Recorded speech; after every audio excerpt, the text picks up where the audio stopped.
से कहा कि तुम अन्न क्यों नहीं देती? बोली इस संसार में अन्न पाने के लायक ही नहीं है कोई।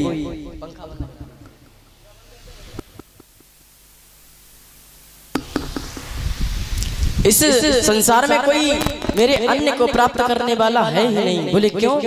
बोले अन्न तो अधर्मियों के पास जा रहा है, जिसे मैं अन्न देती हूँ, एक बीज डालता है उसे सैकड़ों बीज दे देती हूँ मैं, और उस बीज को वो हवन तो कोई नहीं करता, बाजार में जाकर बेच देते हैं।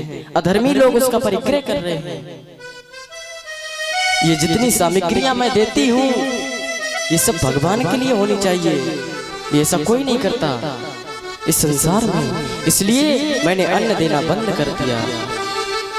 लेकिन अब आप आ गए हैं, आपके आने से मुझे ऐसा लग रहा है कि अब भगवान की भक्ति संसार में बढ़ जाएगी, इसलिए मैं आज से पृथ्वी ये वचन देती हूँ कि संसार में किसी के पास अन्न नाम की चीज की कमी नहीं होगी।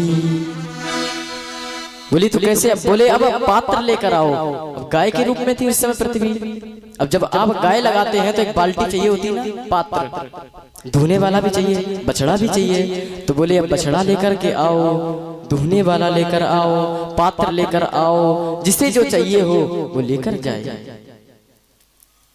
सभी लोग दौड़ दौड़ करके जाते हैं। देवताओं ने सोमरस दुहा, दैत्यों ने मदिरा दी, ऋषियों ने हवन की सामग्री आदि, जिसकी जैसी इच्छा हुई उसने वैसा सामान, वैसी सामग्री गौ माता से, पृथ्वी माता से प्राप्त की। जब ये सब हो गया तो ऋषियों ने कहा कि आगे चल करके ये 100 अश्वमेध यज्ञ भी करेंगे। इनके पुत्र होते हैं विजयताश्व। इनका नाम विजयताश्व इसलिए पड़ा क्योंकि एक बार जब अश्वमेध हो यज्ञ हो रहा था, 99 यज्ञ हो गए थे, लास्टवा यज्ञ हो रहा था, अंतिम। उस समय जो इंद्र है वो घबरा जाता है कि यदि इन्होंने 100 यज्ञ पूरे कर लिए तो मैं तो इस गद्दी से हटा दिया जाऊंगा और मेरी गद्दी पर ये पृथु महाराज बैठ जाएंगे। तो उन्होंने यज्ञ में विघ्न डालने के लिए वो अश्वमेध घोड़ा, अश्वमेध यज्ञ का जो अश्व होता है घोड़ा, चुरा करके ले जाते हैं। अत्रि ऋषि की दृष्टि पड़ जाती है कि फिर विजयताश्व को बताते हैं, बेटा देखो वो तुम्हारे पिता का यज्ञ लेकर जा रहा है। विजयताश्व झपट कर जाते हैं और छीन कर ले आते हैं, इसीलिए उनका नाम विजयताश्व पड़ा। भगवान प्रकट हुए, बोले तुम्हें यज्ञ करने की कोई आवश्यकता नहीं है, मैं आपसे ऐसे ही प्रसन्न हूं। भगवान ने बोला आप बताइए आप क्या चाहते हैं? पृथु महाराज ने कहा मुझे कुछ नहीं चाहिए, बस मुझे तो 10,000 कान दे दीजिए जिससे कि मैं भगवान की कथा सुन पाऊं। जहां कहीं भी कथा हो मैं वहां की कथा अपने आप सुन लूं, इसलिए मुझे 10,000 कान दे दीजिए, क्योंकि कथा कृष्ण जी की है कल्याणकारी।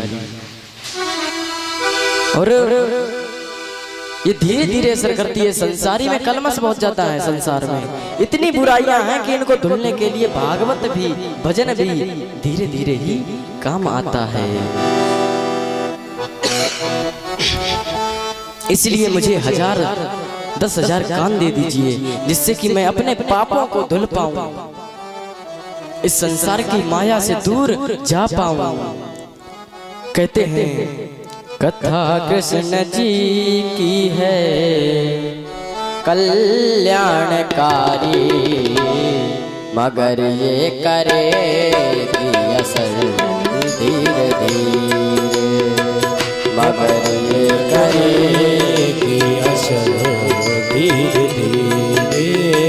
कथा राम जी की है, कथा राम जी की है कल्याणकारी, मगर ये करेगी असर धीरे धीरे, मगर ये करेगी असर धीरे धीरे। कथा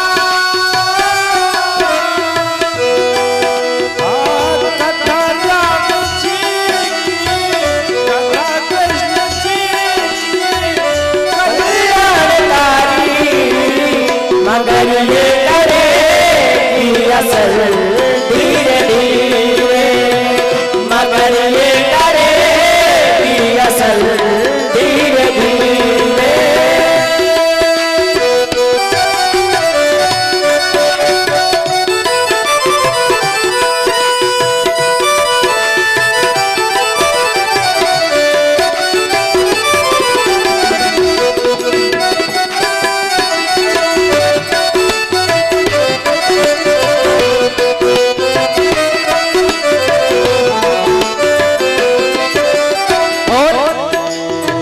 इस संसार में आने के बाद में ये कार्य हमारा पीछा नहीं छोड़ते, कभी ये काम करना कभी वो काम, इनसे मौका नहीं मिलता। इसलिए जब भी हम खाली बैठे तो भगवान का भजन करने लग जाएं। जैसे भी हो अपने समय को कन्वर्ट करके थोड़ा सा समय भगवान के लिए निकाल लिया जाए। इसलिए न मौका मिलेगा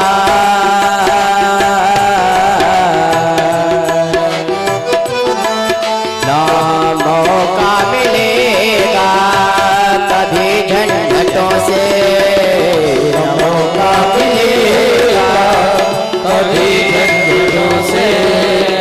जैसे भी हो कुछ समय को निकालो, जैसे भी हो न मौका मिलेगा कभी झंझटों से, न मौका मिलेगा कभी झंझटों से। जैसे भी हो कुछ समय को निकालो, जैसे भी हो कुछ समय को निकालो। और इस संसार में 84 लाख योनियां हैं, कहने का अर्थ 84 लाख चाबियां हैं। वैकुंठ एक है, ताला एक है, और इस वैकुंठ रूपी ताले में चाबी एक ही लगेगी। और वो चाबी कौन सी है? कि मानव शरीर। कई चाबियां बन चुके हैं, कुत्ता, गधा, घोड़ा, बिल्ली, पता नहीं क्या क्या बन चुके, और वो चाबियां उस ताले में नहीं लगी। परंतु ये जो मानव शरीर है ये मास्टर चाबी है, किसी भी ताले को खोल सकती है। इसलिए ये आदमी का जो जन्म मिला है फिर पता नहीं मिलेगा या नहीं मिलेगा। जन्म आदमी का, जन्म आदमी का मिले ना मिले फिर, जन्म आदमी का मिले ना मिले फिर। चली जा रही है उम्र धीरे धीरे, चली जा रही है उम्र धीरे धीरे, चली जा रही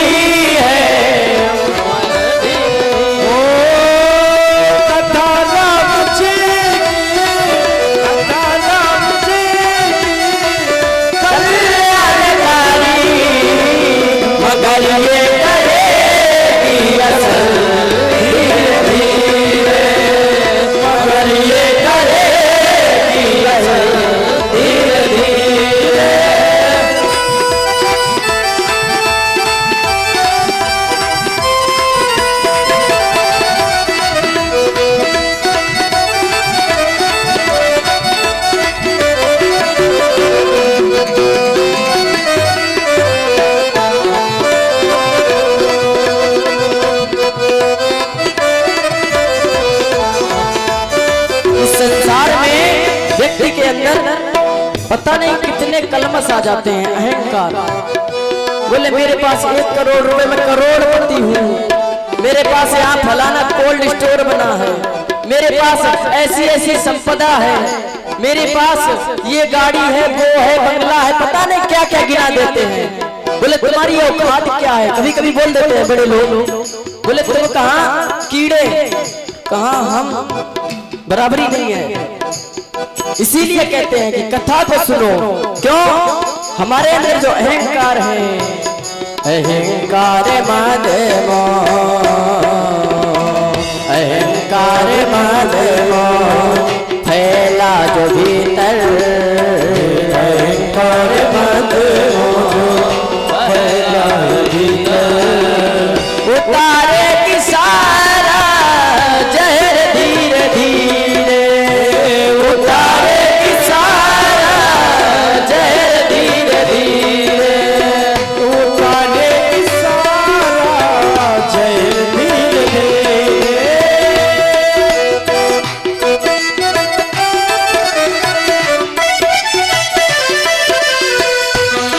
राम जी की कल्याणकारी धीरे धीरे, मगर ये धीरे धीरे।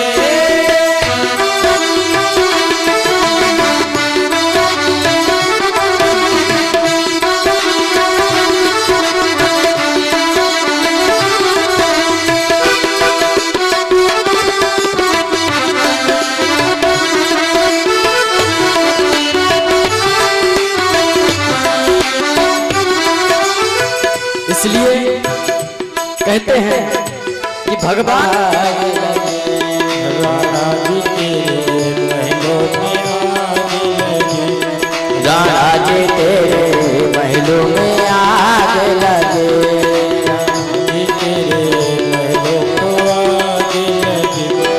ओ मैं तो चली गोवर्धन राणा, मैं तो चली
संसार में आने के बाद ये माया तो मैंने बहुत संघार कर लिया, इस माया से बहुत परिग्रह किया, बहुत सारा सोना पहना मैंने, बहुत सारे बड़े बड़े महलों में रहे। अब आग लगे ऐसे महल में जो भगवान से दूर कर दे। अरे उससे अच्छी तो हमारी घास फूस की कुटिया है जो भगवान के पास पहुंचा दे, भगवान का भजन करा दे। घास फूस की कुटिया बनाऊंगी, घास फूस की कुटिया बनाऊंगी, घास फूस की कुटिया बनाऊंगी, घास फूस की कुटिया बनाऊंगी, सावरिया गोवा में मंदिर बनाऊंगी, सावरिया गोवा में मंदिर बनाऊंगी, तुलसी को बाग लगे। हाँ, राणा जी तेरे महलों को आग लगे, राणा जी तेरे महलों में आग लगे, राणा जी तेरे महलों को आग लगे। मैं तो चली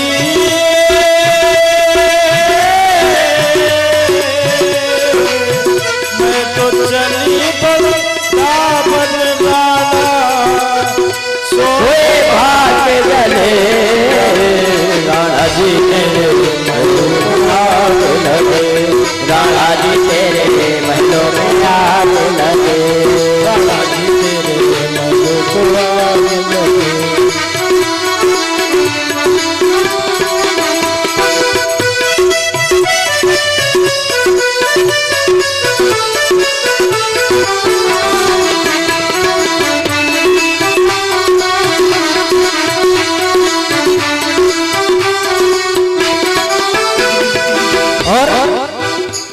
तुम्हें इस बात का वो होगा कि मैं जंगल में चली जाऊंगी, घास फूस की कुटिया में रहूंगी, रह नहीं पाऊंगी, क्योंकि मुझे पहले आदत थी 10 किलो सोने पहनने की, हीरा मोती जड़े साड़ी पहनने की।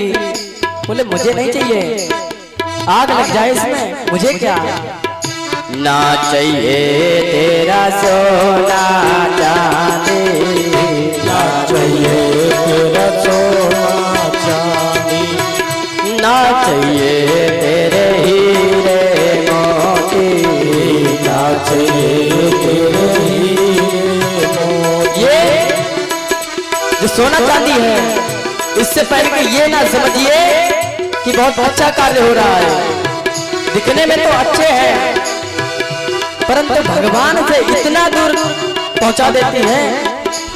बाद में ऐसा लगता है कि हाँ बहुत बड़ा घाव हो गया है। घाव का मतलब दर्द होता है कि हाँ इतना समय मैंने व्यतीत कर दिया, अभी तक भगवान के पास पहुंच नहीं पाई। ये बहुत गहरा घाव करती है। ना चाहिए तेरा सोना चांदी, ना चाहिए तेरा सोना चांदी, ना चाहिए तेरे हीरे मोती, ना चाहिए तेरे हीरे मोती। ये तो गहरा घाव करे, ये तो गहरा घाव करे। जी तेरे महलों में आग लगी, लाला जी तेरे महलों में आग लगी, लाला जी तेरे महलों में आग लगी। सत्यदेव जी संसार को, इस संसार की माया को बोले ये कुछ नहीं है, ये घास कूड़ा है, दूर हो जाओ इससे, छोड़ दी सारी संसार की माया।